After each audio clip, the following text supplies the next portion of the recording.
안녕하십니까. 더불어민주당 대변인 황민수입니다. 논평을 발표하겠습니다. 제1야당 대표 전담 특위라니 조기 대선은 생각지도 않는다는 국민의힘 말도 거짓이었습니다. 언론에 따르면 국민의힘이 이재명 대표를 겨냥한 전담 특위를 신설하는 방안을 검토하고 있다고 합니다. 조기 대선은 생각지도 않는다더니 정작 대선 준비에 한창인 이중적인 태도에 기가 찹니다.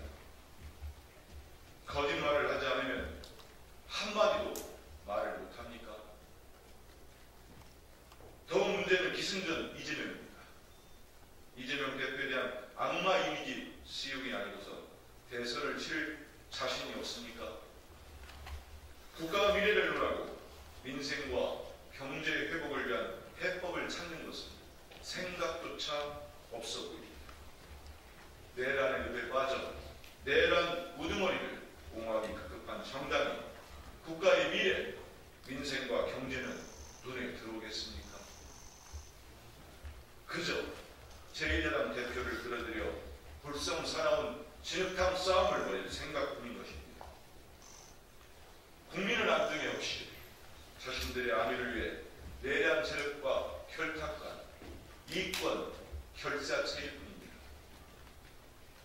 선거는 국민의 마음을 얻는 것이지 국민을 쫓아내는 게 아닙니다.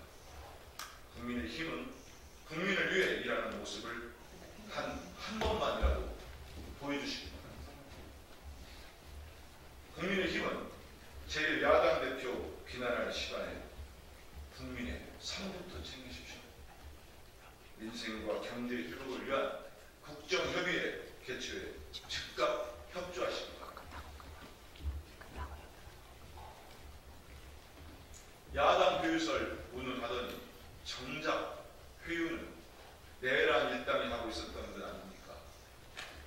보도에 따르면 김용현 전 국방부 장관의 변호인이 구속 수감 중인 이진우 전 수방사령관과 여인영 전 방첩사령관을 여러 차례 접견한 것으로 확인됐습니다. 두 사령관 국회와 법정에서 입을 다물고 말을 바꾼 이유가 이 수상한 접견 때문은 아닌지 의심스럽습니다.